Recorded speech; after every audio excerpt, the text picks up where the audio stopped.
And go.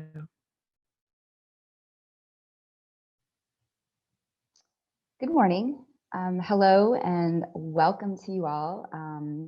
Really appreciate you joining us here for the Safe Streets Summit 2021. And today you're joining us for the Building a Movement Toward Equitable Livable Streets session. My name is Naomi Dorner, and I'm coming to you live from Oakland, California. I'm the Director of Equity, Diversity, and Inclusion at Nelson Nygaard, a transportation planning and consulting firm with staff in multiple U.S. cities and a national and international portfolio of work. I'm also the co-founder and co-organizer of The Untokening, a multiracial collective of mobility justice leaders in communities across the U.S., as well as the Robert Wood Johnson Foundation Culture of Health Leader cohort member from 2019 to 2022. I am really honored to be the moderator for this session. We're joined by an esteemed panel who I'll introduce shortly. And again, just grateful to have your time with us this morning, because we know there's a lot you could be doing. So looking forward to having this discussion on an important conversation. Just a few friendly reminders to enhance your experience. While you're muted, you're welcome to post questions and comments as participants, and your comments will be moderated by our technical support team, and they'll be provided to me, which we'll get to during the Q&A. This is a 45-minute panel session. I'll be setting the stage, introducing the panel. They'll make presentations, and then we'll have a discussion, and then your questions will be opened up. Finally, there is an evaluation. I'll remind you at the end, but please just remember to fill that out. And with that, we'll get started. So, as I mentioned, today I'm joined by fellow national experts in equity and livability in the fields of urban planning and transportation and public health. They'll speak to their work in communities with advocates and with government partners momentarily. But as we enter the discussion, I felt it was really important to set the stage around the discussion today. And one of the things that we have been discussing is livable streets and equity, and that livable streets must be equitable streets. But what do I mean by that? Well, it means that the processes, decisions, and conditions that define what livable streets are, what they look like, what they feel like, that they must include, center, and prioritize those who have been or are being disproportionately impacted. Thus, Black, Indigenous, people of color, and those with intersecting experiences, they must be reflected and cared for, their experiences, their culture, and futures, and they must be at the heart of this work.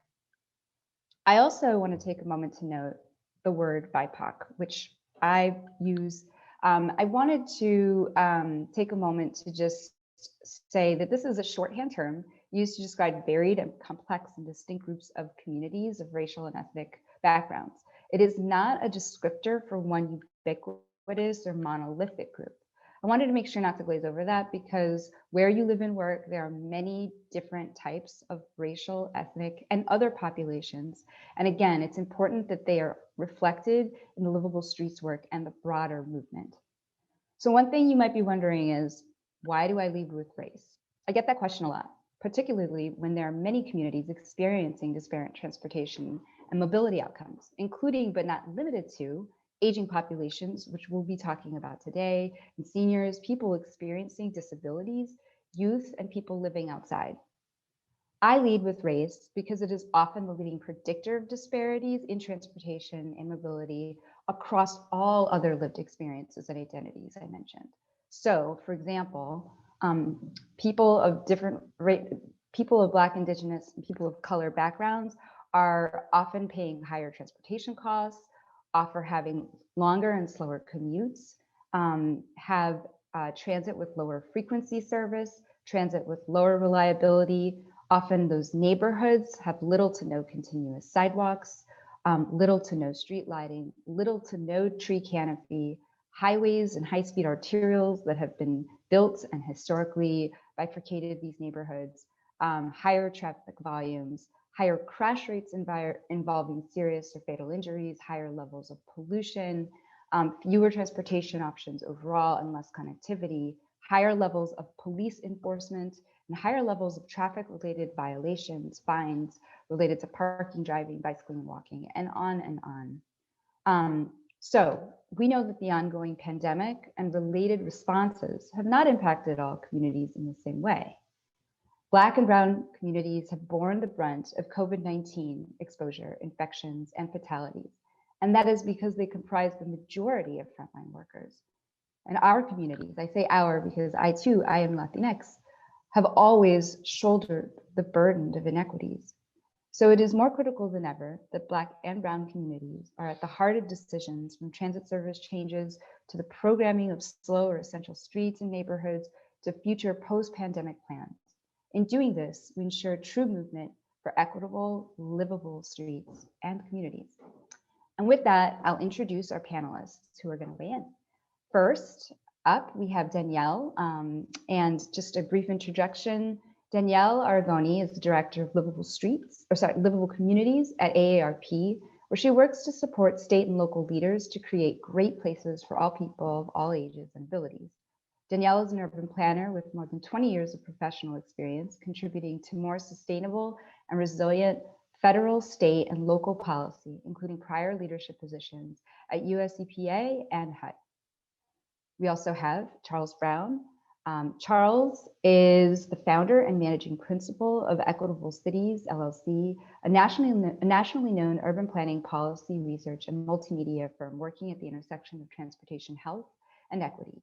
He serves as senior researcher with the Allen Voorhees Transportation Center and adjunct professor at the Edward Blumenstein School of Planning of Public Policy at both at Rutgers University. He also serves as a 2020 fellow within the Yale program on climate change communication in partnership with the Op-Ed Project, and has more than 17 years of public and private sector, military, and academic experience. He's gained international attention for helping to create safe and healthy and livable communities, and his recent notable contributions to research and practice include understanding barriers to biking, walking for women and minorities, analyzing the impacts on crime, frequency, and propensity, centering and prioritizing equity in transportation planning and decision-making, analyzing barriers to accessing parks and open space, and serving as instructor for the Smart Growth National Transit Institute, Federal Transportation Administration, Federal Highway Administration, and CDC's Walkability Action Institute. So many accolades, so little time. So I am going to turn it over to Danielle to walk us through her work and presentation. Great, thanks Naomi. And thanks everyone for being here today. I'm really happy to be a part of this panel, excited for our discussion at the end. Next slide, please. I want to give you a little bit of a sense of what compels AARP in this space. I think, we've heard a lot about the challenges that we face in our built environment, which are in fact the result of many, many decades and hundreds of years, frankly, of policy that has sought to separate people. And the result of that is one where we know that it doesn't work for many of us. And that's particularly crucial now, I think, when we think about the needs of older adults, particularly given that older adults represent an increasingly large share of our population. In fact, by 2034, we will have more people over the age of 65 than under 18 for the first time in our country's history. And just in the last decade, the share of folks 65 and above grew by more than a third, which is really, in my mind, a call to action and a call to really question, are our communities working well for older adults? Next slide, please. I think the answer very clearly is that they are not. And there are a few reasons for that. This is just a smattering of sort of statistics as to where we see some of the shortcomings and the failures occurring. I'll dig in on the transportation side there, but on housing, we know that older adults are disproportionately experiencing a rent burden. They pay more than their share of income for housing. We know that housing stock doesn't match the needs of our changing demographics, which are smaller household size generally. We know that there are few homes on the market that offer accessibility right out of the gate. When you think about public space, which is such an important resource to preserve physical and mental health and maintain connections with one another, we know that older adults aren't utilizing parks in the same ratio as their population, and moreover, that many communities are not equally served by parks, which has very negative effects downstream, obviously. Many of those things contribute to higher sense of isolation and loneliness, which again has very real physical and mental health effects. Next slide, please. But since the focus today is on safe streets, I wanted to dig in particularly on the transit and the transportation disconnects that we see. So we know, importantly, that older adults outlive their ability to drive by anywhere from 7 to 10 years. And that when people stop driving, it is often the precursor to increasingly isolated conditions, which of course, as we know, have very serious side effects. We know that in many communities, there are very few options available when people stop driving, and that there's widely disparate access to quality transit, to safe bike and pedestrian environments, and other solutions that can serve as alternatives for driving for people who cannot drive, who choose not to drive, or who are not able to drive. We know that obviously we're confronted, the last session covered this beautifully, that we are confronted by a transit system that is in crisis. And yet that older adults and people with disabilities rely even more on public transit. So ensuring that we have both reliable service that's accessible and affordable and goes where people need it to go is critically important. We know that overall bike and ped fatalities are increasing, and that older adults are disproportionately represented among those. And that COVID-19 introduced yet more risk into those few options that did remain available, such as volunteer driver programs. So really what we've seen over the last 9 months, 10 months is that the resources available to older adults in terms of mobility have radically constricted. Next slide, please. So what are some of the pathways to creating communities that work better? And what is it that we think we can do to enhance the environment, not just for older adults, but again, when you think about the needs of older adults, it's not unique to them. When we are addressing the needs of older adults, we are actually creating more age-friendly communities across the board that work for people of all ages. So a few things that we've seen that are working. We know that when you educate older adults on their options, that those become more accessible. Things like doing transit training, things like getting classes together for people to learn how to bike or relearn how to use bicycles safely. That's critically important. We know that when you invest in better and more infrastructure, safer biker and ped infrastructure, better public transit, for older adults, things like lighting and signage are critically important to making sure that what infrastructure does exist works well. We know that there's huge differences in the prevalence of sidewalks, for example, and particularly sidewalks that are maintained, and then sidewalks that are maintained and lit. All of those conditions have to be in place in order for that infrastructure to truly work for older adults. Again, ensuring that existing infrastructure meets the needs of all, that we're actually creating transit systems that match people's needs to where those services go. That things like on payment cards and discounts available to older adults, making sure that those are easy and automatic. And that things like crosswalk signal timing and that crosswalks themselves are designed in a way that actually allow older adults to use those resources. All of those things are critically important in making street infrastructure work better for all. And fundamental to all of this is the fact that we absolutely must engage older adults more in planning efforts as well as implementation of them. And I'll talk in just a minute about how we support that. Next slide, please.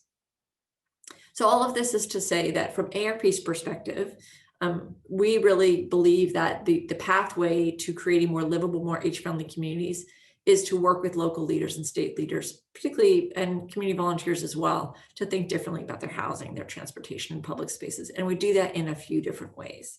Next slide, please. First and foremost, we offer a framework for change that is in the form of our network of age-friendly states and communities. And I think that this is perhaps our best kept secret in many ways, not in the Miami-Dade community, which you all know well since you've been a member of our network since 2016. But this is a framework wherein local governments of varying sizes can come in and embark upon a process that examines their needs, examines what solutions work for them, and then implement those. It's a diverse program in that it represents very small rural communities of 200 people all the way to the county of LA and lots of folks in between. As I mentioned, Miami-Dade County is a member, as are several jurisdictions throughout the region. Now we have more than 500 communities actually as a part, as well as 6 states. So what is helpful about that is that it provides a mechanism to examine housing, transportation, public space, and more through the filter of the needs of older adults. I'm excited that in a couple weeks on our website there, which you'll see, we'll be featuring new stories of leadership in equity from among our age-friendly leaders, how they've tackled the complex issues of race and disparate impacts through their age-friendly work. And I'm really pleased with some of the examples, in particular that of Pittsburgh, Miami-Dade, and Atlanta. So more to come on that topic. Next slide, please. Another example that another effort that we have underway to support these kinds of community change to occur is through our Community Challenge Grant Program. This is where we make direct investment in communities, sort of quick action change. It's a great way to demonstrate the kind of change that we seek. For example, what is the value of having bike lanes in neighborhoods where they are currently undersupplied? What is the value of having benches in that part of, as was in the case of Boston, in those neighborhoods where they are woefully underserved by having benches? How can we use that direct investment in community to not only level the playing field, but also to demonstrate the value of investing in places in ways that put the needs of older adults first, but ultimately make for a better community for all? I will say the application window for this grant program opens on February 17th, contrary to what you see on your slide. So please do tune back for more information on that. Next slide, please. We also offer a number of other tools for local leaders. So our Livability Index helps communities evaluate where they're at, what their strengths and some of their shortcomings are. We have a map that lets you find what's happening in your community and what grants may have been made in the past or what age-friendly communities might be already embarking upon work. And then finally, we have a newsletter that comes out just about every Wednesday with lots of news tailored towards local leaders and announcements of new resources. Next slide, please. And finally, we have a ton of free publications available to support you all. And I think one of the most important things that we can do in ARP is to help to mobilize our members, our cohort, if you will, by getting them involved in some of these discussions around what their community should look like. So I circled a few of the things I think are particularly relevant for those who are trying to affect change in transportation.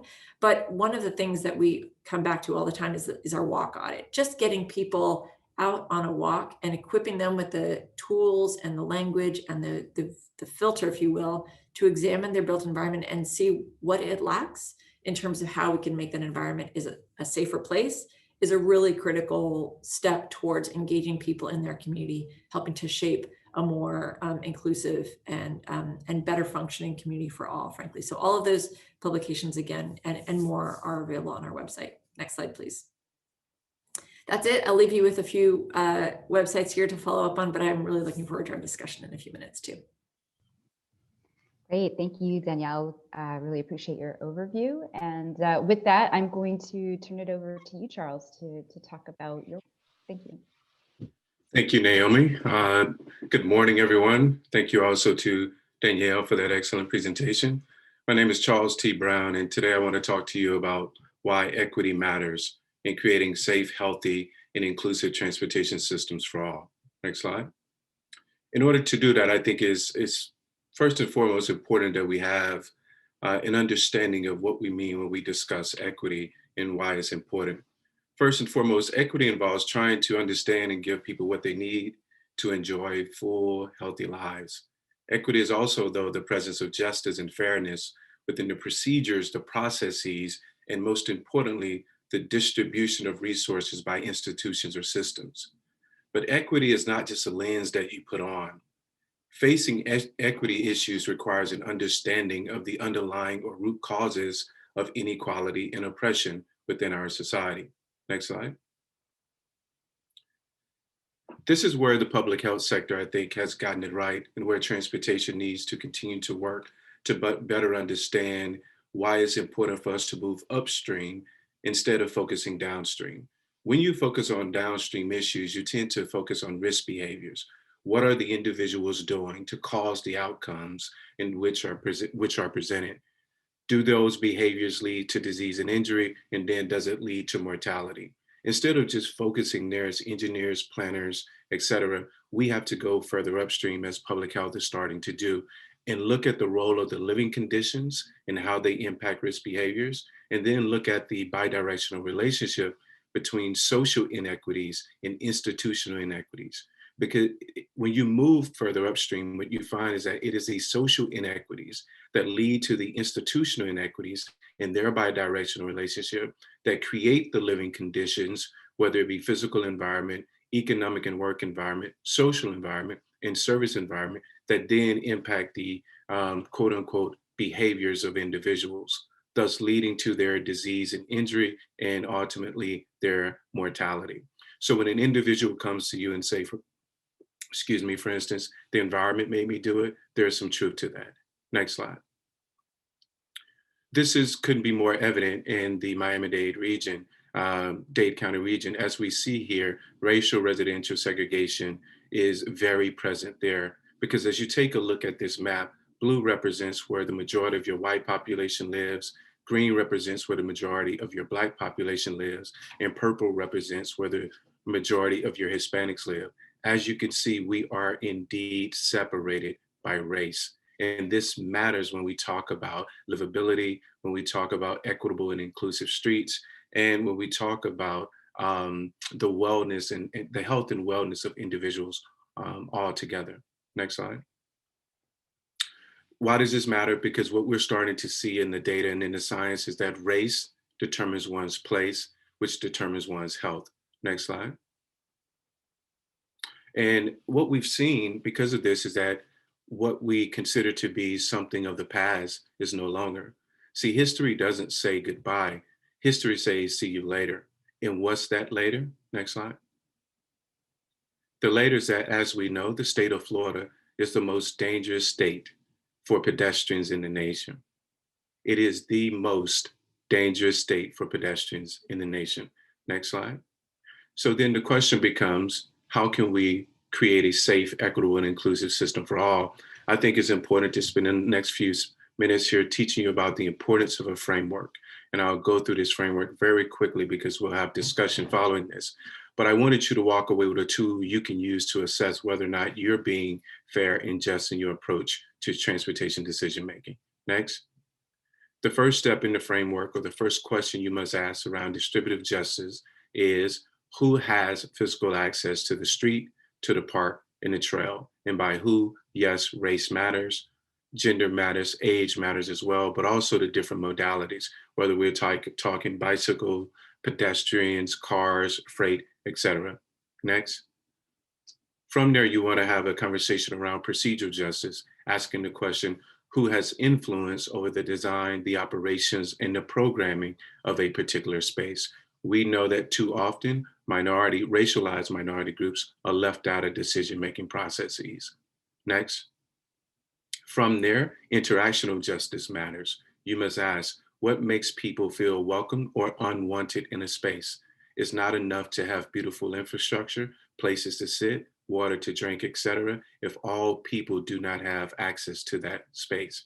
So access isn't just about proximity or the presence of something. That is not why it's important. If everyone cannot enjoy the space, it is not accessible. Next. Then there's representational justice. You must see color, especially when it comes to power and who is making the decisions. So the question becomes, do people feel their experience and their history is represented in a space? It's not enough to assume that it is. You have to show that it is. And this becomes increasingly important as you build out your transportation system and gentrification and displacements starts to happen. Next slide. And then lastly, of course, is about care. How do people demonstrate their care for the space, but also for people in it? We know that if racialized minority persons, religious minority persons are not all treated the same. And so if we are to create equitable, livable streets, we must be aware of this and we must work to counteract this. Next slide. And this is important because of the new work that I'm working on, which is around arrested mobility. Arrested mobility is this assertion that Black people and other minorities have been historically and presently denied by both legal and illegal authority the inalienable right to move, to be moved, or to simply exist in public space. And of course, this results in adverse social, political, economic, and health effects that are widespread and intergenerational, but they're also preventable. Next slide. And you may ask, how does arrested mobility happens? And how can you stop it from happening? It happens in three distinct ways. One is policing at the federal, state, in local level. The second way is through policy, whether it's the racial residential segregation that I mentioned or zoning, you see it through policy. And then lastly, it happens through the self-deputization of white citizens in America who by extension feel that law enforcement is to serve them, not the racialized minorities. Next slide. This is my contact information. It's been a pleasure talking to you. We now look forward to the Q&A. Thank you. Great. Thanks for both your presentations. Really great framing for the work that you're doing nationally and locally. I wanted to kick the questions off, take a moderator privilege and ask one of the ones that I had prepared, and then we'll move right into the questions that are starting to roll in from our audience. So I guess the question I'm going to ask is for both of you. And I wanted to ask you about this question, right? And I know it happens for you, it happens to me a lot. Often we get asked for evidence-based practices and, you know, wanting to get right to the solutions. And yet, you know, we just heard from each of you that, you know, communities and different populations are distinct. And so in this work, we know that there isn't a one size fits all. Can you elaborate on process and why that's so important and the who, right, within process, and how that ultimately determines, right, like what a project, policy, or program outcome is. And maybe I'm going to say this, recognizing the irony, but you know, there isn't a one size fits all, but maybe you have an example of a project where like a community really had a different outcome from what maybe, you know, was originally sort of a starting point. And I think I asked that because, again, we get asked a lot about, hey, give us the solutions. What are the 3 things that we can do? And just wanting to hear from you about process. Sure. Charles, do you want to start? You want me to? You can go first, please. Okay. It's all about process. I really think it's not just about slopping down the pretty picture of the open street solution and thinking that that's one and done. I mean, I think what we saw interestingly in the pandemic was that, you know, in some ways open street and slow street solutions met the needs of some and were a really exciting step forward for many of us who believe in the value of repurposing roads for people to use them. What we didn't anticipate perhaps was that there was backlash in the form of older adults who needed their ability to drive right to their front door and park in front of their front door and get their groceries in, for example. I don't mean to throw older adults under the bus there, but the point is that even the best intentioned solutions we know have their blind spots, which is why process is so critically important. I do think that, you know, the notion, I think the framework that Charles laid out is so on point in that it has to begin with hearing from people who experience that environment and understanding what their needs are. We all have blind spots. I think, you know, when you think about the design of homes, even those couple 3 steps that walk up to the front door can be the thing that makes it an inaccessible resource for some.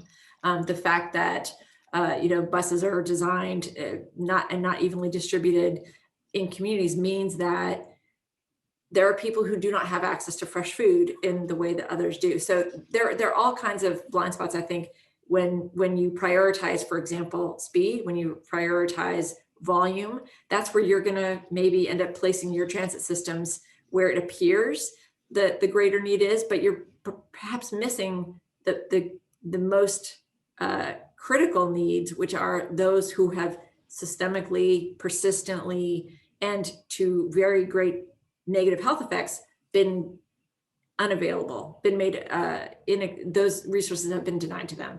So I think that process is where it begins and process is where it has to to really be grounded. And that means that you're hearing from folks throughout the community, folks you typically don't hear from. One of the concerns that I've had personally in that we've seen in the last 9 months is as communities have had to move to more digital ways of engaging the public in their decision making. I mean, all communities right now are faced with really critical public funding shortages, which means that there are public decisions to be made about what gets cut. If that shifts to online, then we're immediately eliminating and disenfranchising people who are not able to access those online. There are plenty of people who do not have in-home high-speed internet, who do not have laptops, who do not have smartphones. And when we make that the only way that we collect input, we know that we're missing some really, really critical voices. So long-winded way of saying, yes, it's all about process and making sure that there are voices at the table that truly represent who lives in your community. I'll try to be quick to add on to what Danielle has stated. First and foremost, I think we have to really interrogate what is meant by evidence-based strategies. We have to be honest that representation is lacking in universities, in engineering companies, in planning companies across the world. Because of that, we have to be concerned about what we push forth as evidence, knowing that not all people are represented in these institutions that form the basis of what is considered evidence. So evidence, for the most part, as it has been presented in practice, is very white-centric. It does not reflect the community's voice because many of the surveys, many of the outreach efforts, et cetera, have not properly engaged the community. Thus, it is not representative, and that's where representational justice comes into play. Another thing, and this is a gross generalization, but my engineering friends and planners understand, a lot of engineers are introverts. And so outreach and engagement is not their cup of tea, perhaps. So what you find is that there is this stance that quantitative data is king or queen over qualitative data. And so thus what becomes evidence is what can be proven through quantitative data, not as much qualitative data. Another piece is because they're mostly introverts, public outreach and engagement is an afterthought on many projects. And thus what you don't find are processes where they have, in a very intentional and authentic way, engaged the community to hear from them. You know, I claim to be a street level researcher and a academic because of the importance that it is the community that holds the answers, not us. And equity cannot be a desktop exercise. You have to get out and hear from the community because things look one way on your computer and another way on the actual street. So that's why what's evidence-based is mainly bias, and it's biased to the populations of whom are most represented in the responses to those studies. Thanks. Yeah, really important conversation around the data and what we even consider data when we're doing our analysis. We have a lot of questions. I'm going to move into the questions that are coming in from the audience. And I'm going to try to do this in order as they came in. So the first question that I've got here is about really the ease in our safety framework around safe streets. One of them being education, and the other being engineering and the investments that we make in the engineering. And so the question itself is, why does education about bike and pedestrian usage come above investing in the infrastructure when the infrastructure isn't even safe to use by even a fairly athletic adult? So I think the question here is around how do we know when to prioritize which E, right? The engineering investments or the education? Well, I think that goes back to the framework I showed from the public health sector, which shows that we are in the transportation profession mostly focusing our efforts downstream. We focus on the risk behaviors of individuals. Thus, we think education is the answer. What we need to do is move further upstream and focus on the living conditions that basically make it logical for individuals to, and rational for them to act the way they act. And so it's much easier to blame the person than it is to blame the system that made the behavior possible. So, as engineers, planners, and others, we need to move further upstream to look at the institutional inequities that birthed it or made it possible for these bad behaviors to happen. And then, once you have an understanding of that, you must go further up the stream and look at again the social elements that come into play, reasons why you have the likelihood of minorities being disproportionately killed because they disproportionately receive bad infrastructure. So that is a misinformation in our industry. People are misinformed. They need to understand that this is not just the individual behavior. This is a result of a system gone bad. Right. So really looking at the environment and systems first, and you're saying that's where the investments, right, ought to really potentially focus versus the individual, like trying to figure out like how to make individual behaviors better. Yeah, isn't it ironic what you find a disproportionate share of injuries and fatalities is where you also find disinvestment. It's where you find policing. It's where you find the inability to age in place. It's where you find a lack of funding. It's where you find over policing. Is that a coincidence?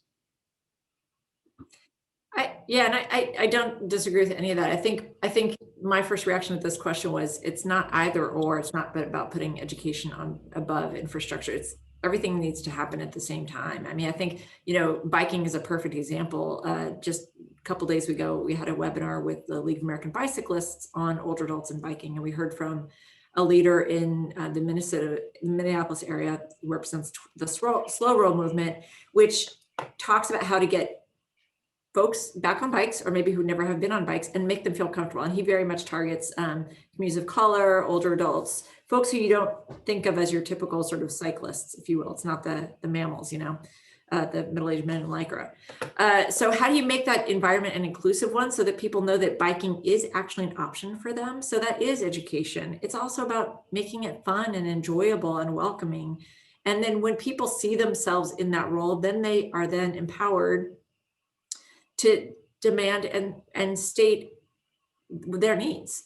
We know that bike infrastructure is not equitably distributed, but if people don't see themselves as users of that infrastructure, then they are less likely to demand it. And I think that all of it comes together. Local leaders certainly have a responsibility to look and ensure that infrastructure is equitably distributed. At the same time, people need to be able to see that they are users of that as well, and to feel empowered to demand that for their communities, because that is a viable solution that can provide an alternative in terms of mobility and transportation. So it's both and I think education is really very much at the heart of it, I think. Okay, I'm gonna try to get another 2 in, so we'll see how this goes. But another question that has come in has to do with funding. I think Danielle, you spoke to some strategies there, but the question is, what are your recommendations to fund livable streets? And how do you get the community and political buy-in to do so? Well, I think the definition of livable streets is still one that needs to be nailed down. I think that looks different in communities. I think certainly it's one that is safe for all users, right? It's safe for pedestrians, it's safe for cyclists, it's safe for drivers, it's safe for and accessible to public transit. So all of those things, and maybe even we go further to say livable streets are not just for transportation at all. They're places to gather, they're places to celebrate, they're places to recreate. So in terms of funding for that, I think it goes back to process in many ways. It goes back to engaging people in a process to articulate what it is they want in their community. We want to be able to safely convene in these commercial corridors. We want to be able to safely walk from our home to the school that's just across that arterial road. But I take my life in my hand every time I think about doing it. It begins with the process wherein people demand those resources, demand that sort of investment. And I think that can help to drive funding, particularly when we can demonstrate that there are so many benefits that accrue from that: increased safety, increased economic viability, increase access to healthy foods and to exercise in ways that make our whole community healthy. I think that those spinning out some of those co-benefits can be an important part of identifying the funding sources. We don't have a problem with funding livable streets. We have a problem funding livable streets in racialized minority communities and low-income communities. What we need to do is now focus specifically on those communities and direct our fundings there so that they'll have the same opportunities that wealthier white communities have. Great. Thank you. I am going to see, I've got to pick one more question here before we wrap up. Okay, so apparently there is a question with 5 upvotes. So I'm guessing that is a ranking coming in from the board. But this is from your perspective, what are the general design or physical characteristics to move towards equitable, livable streets?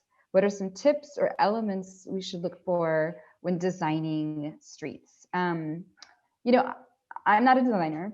I am a planner. And when I think of design elements,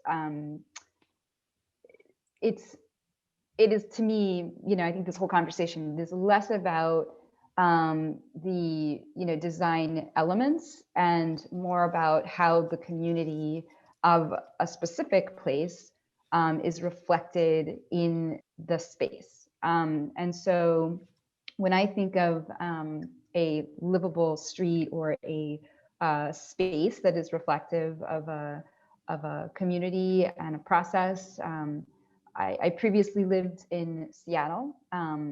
I now live here in Oakland. And, you know, I think that each community has probably 1 or 2 or 3 like cultural hubs and centers. And, you know, I feel like, so there's a place in Seattle, it is a community hub in Beacon Hill. It is predominantly Latinx and also Chinese immigrants. And it is a people of color like community. And there was an entire like street redesign process that happened as Sound Transit was building its new station that was going in across the street. And that process was a very long process, capital construction, but it was really led by an organizer in the neighborhood, and Casa Latina and a number of other organizations who really made sure that that space reflected the cultural heritage in the design itself, but also in the language that was represented in the space, in the plaza that was created that was not necessarily part of the original design. And it is incredible. I don't have images of it, but I think of that kind of space, right? There aren't, like, I couldn't take that space and recreate it and plop it into a neighborhood in Miami-Dade because it just wouldn't be reflective of that community. I think of other communities like in Africatown, in Seattle, where there are also very specifically designed cultural corridors that are both, they have safety features, they have community gathering spaces. So those are some of the design elements, but I guess to what we were saying at the top of the conversation is like, there aren't like specific things that I could point to for any individual community. It's really what comes out of the process. So I don't know if anyone has anything to add in the minute that we have left, but would love to offer that up. I'll say really quickly that, you know, design is context sensitive, to your point, Naomi. But I would say this too, that design isn't just about the seen, it's also about the unseen. So any design that is absent consideration of the social political context of space is just wishful thinking. You must consider both the physical elements as well as the social elements, and that includes language and the importance of language equity. So I'll stop there to give Danielle the last word. I don't know if I'll get the last word, but I guess the thoughts that went through my mind were, livable places are places that offer people choice. They offer people safety and security. They offer places for people and ways for people to connect with one another. And they support mutually reinforcing benefits, right? Like a livable street isn't a street just for transportation. A livable street is a street that yields all kinds of co-benefits with it. So in my mind, those are the kinds of design characteristics, if you will, maybe principles is the better word, that go into livable streets. And that is time. There were lots more questions, but thank you for the rich dialogue. Thank you to our panelists. Thank you to our host, and thank you to conference organizers. Just a reminder, please fill out the evaluation for this session. You can go into the session description in the conference evaluation sections at the top of your event lobby in this event. And then you can also tune in to the Safe Streets Award ceremony coming up next. And it's the announcement of the People Choice Awards Best Complete Streets Project winner during the keynote, which starts at 12:50 p.m. Thank you.